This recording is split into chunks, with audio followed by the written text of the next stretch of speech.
Hi, I'm Joanna with ISKME, and I'm here to talk to you today about becoming a group administrator for groups of educators on the OER Colorado microsite. The OER Colorado microsite is a place for Colorado public educators to search, save, share, and create new open access educational resources. These are resources that have been given an open license, Creative Commons license, public domain, or sometimes some specific licensing terms that educators are allowed to use. So this microsite is a subset of the global OER Commons community that ISKME has started in order to support sustainable cultures of sharing resources and continuous improvement as educators adapt, remix, and customize resources.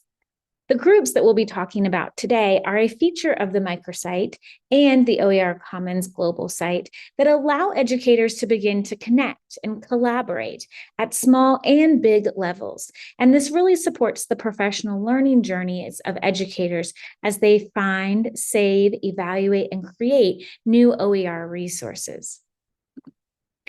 OER Colorado as a microsite can be visible to anyone. So anyone can visit OER Colorado and view resources, but Colorado public educators can use their school, district, state level emails to register and become an approved member. And then they can add new resources, create resources from scratch, become part of the groups that we're talking about today, leave comments, and more. This will help contribute to the global set of resources that you might find on OER Colorado, but also a place to contribute to the over 350 resources from different entities across Colorado. As we talk about groups today, we do want to mention that while OER Colorado, which is where we'll be focusing the microsite discussion today, only Colorado public educators can register here, become site members, and belong to groups on this microsite. But the OER Colorado Hub on OER Commons is visible and available for anyone to join. It is most useful for Colorado homeschool educators, private PK through 12 schools, and organizational partners in Colorado. So what is a group? A group is this organizational structure that helps educators create subfolders and folders as they're looking at resources, but also begin to collaborate. So they can save resources to the folders so that others in the group can see them. They can also submit resources to the group, create brand new resources within the group, post and reply to discussions, find other group members, and see the recent activity of the group. Before I do a live demo, let me show you a little bit more about what we mean. We're going to be talking about folders, which can be visible to anyone, but only group members can add content to these folders and organize the folders. You can also pin resources within the folders. So in just a moment, I'll show you what that looks like to save resources. If you're in a group, you can also be part of a discussion board. Those discussion boards can be visible publicly, depending on the group administrator, or the discussion boards can be made private just to approved group members. Any member that has been approved to a group can post a discussion and reply, and the group administrators can remove or edit posts if necessary. The discussion boards are also searchable, so this helps for great organization of professional learning structures as you're looking for how you share things. In a moment, we'll also talk about the special roles of group administrators and what we call microsite and hub administrators. But first, let's look more about what this actually looks like. So if you're on OER Colorado, the microsite, and you've created an account and logged in, you might already have a group, or you might be ready to create a group. Creating a group, you look at all of the groups because you want to see if there is already a group like the one that you're looking for. If you looked through the groups and you're like, I'm ready to make a new novel group, then you can create a group here using this create a group button and filling out all of the metadata so that others can find your group as well. I created a sample group, so I'm going to show you that. As I show it to you, I'll also point out some important features, such as when we talk about managing the group in a minute, you'll see where we might want to add an image here. But first, I just want to show you what it's like to be part of a group. Once I've been approved as a member of this group, now this group I let anyone join. I will show you again in managing group how you can set it up so that members have to be approved or anyone can join. This group allows anyone to join, and when they join, they'll be able to see the resources here. How did these resources get here? Members of the group can save them to these folders and create new folders if you want. So, for example, I'm working on accessibility in my professional learning group. So on OER Colorado, I might be searching for accessibility. And when I search for accessibility, I might get a lot of resources, and I might be ready to work with all of those resources, or I might sort them by education level. So I might be looking just at lower primary resources. There's 41. So I can click this button here, which will select, I don't want to just do 20, I want to do all 41 of them. So I'm going to show all 41 of the resources. I can select them, and then when I save them, I can save them to my group.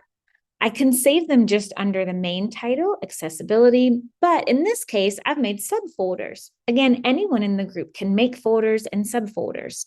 So I'm going to save this to a folder called Accessibility Resources Not Yet Evaluated. And then it lets me know when those resources have been successfully saved to that group. Now I can go back to my group, and inside of my group, I can go to my folder, and my group can start to collaborate. We can explore these resources that have not yet been evaluated. We could use this to say, I want to delete this from the group. I looked at it and it's not the right fit. It will only be deleting it from the group, not the entire platform. So that's an important thing to know as you're working in your group. I could also say, hey, I really liked this. I'm going to save it to my ready to use folder. And this is a key way that anyone in the group can collaborate. Group members can also participate in discussions. Any group member can start a new discussion and reply to discussions. And then I can always edit or delete my own replies. Again, group admins can help edit or delete if there is a reply as well.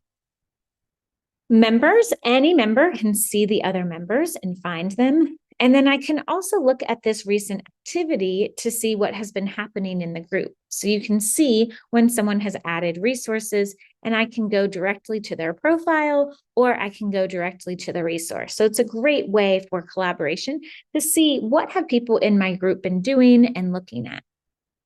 And those are the main functions for those who are members of the group. The last thing is that members of the group can submit resources from the web or create brand new, but all of those will still be subject to the OER Colorado restrictions and on approval for new resources. So that's a review of the main user features that anyone can use in the group. Let's look now at what group administrators can do. So if you are creating a brand new group, you'll have additional responsibilities and privileges. We do really ask that group administrators take this responsibility for creating a profile picture for themselves, an image for the group, and make sure that the group is going to be active. So you're using your best professional learning skills to start to decide, how am I going to manage this group, keep it active, and keep it engaged? We're going to talk for a moment now about what it means to be a group administrator in terms of managing group membership, approving resources, and asking for help if you want your group to be displayed somewhere else. Group administrators will have this button, which says Manage Group. This is where I can change the group name or the other metadata. I can describe the group. I can change the group cover image. I can add additional administrators to my group if someone else is going to help me on the group. Membership control allows me to decide if anyone can join my group or if they need approval. As the group administrator, I'll get an email letting me know that someone wants to join my group, and then I can choose to approve them or not approve them. I can also decide if resources that are on the microsite that have already been approved for anyone to view, I can decide if I want to require approval for them to be in my group folders. So if I want to control what people are saving to the folders. I can also change my notification preferences, and this is where I can invite people. It doesn't automatically put them in the group. It sends them an email invitation inviting them to join the group as well. They do have to, before they join the group, create an account. I could duplicate my group if I'm going to be making a lot of groups and I want to keep the basic idea the same, but maybe change the name or the year. So if I'm creating professional learning and I want to use what I did last year, then I can duplicate that group so that it's ready and those resources are ready for a new set of educators this year. When you are looking at members, please keep in mind that this is where you can delete members from the group if necessary. There is an additional level of access for microsite and hub administrators. So if you're not familiar with hubs, there's another video that can talk to you about hubs, but this is a level of organization where we can begin to store collections of resources. We can add multiple groups that might be working together. And so this level of access is not something that the majority of members are going to have, or even group administrators. But the key for group administrators is if you are working with an organization that also has a hub. So let's say that your district has a hub or your school has a hub where you're collecting groups, then a microsite or hub administrator can help put your group on a specific hub. So again, when we're looking at these hubs, we might be looking at the Great State of Colorado Hub, and I might want my group there of perhaps beginning teachers to be able to join this group, and I might want my group to be displayed here on the hub, and that's going to help the group be easier to discover for folks, improve organizations. Once I have joined a group that is on a hub, I'm then a member of that hub as well, since my group has a place there.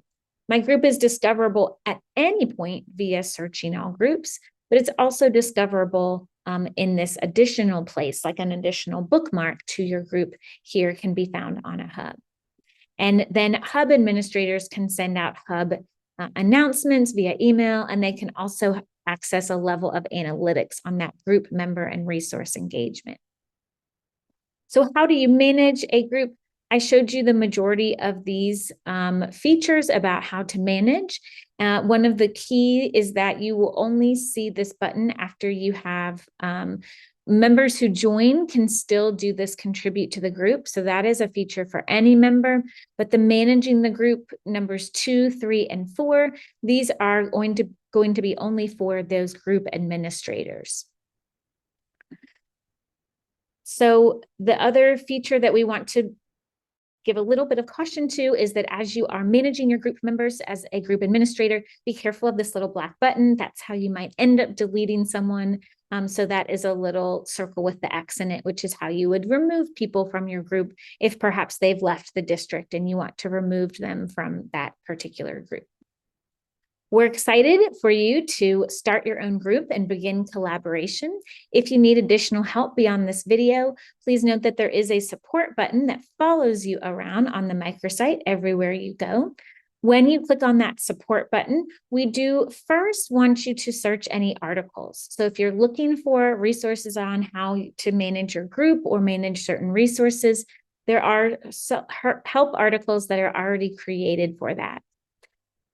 If you need additional help beyond that, you can submit a help desk ticket, and that pop-up form can be submitted, and then a help desk member will get back in touch with you. We're excited to see you collaborate, and we look forward to seeing your group form and be active.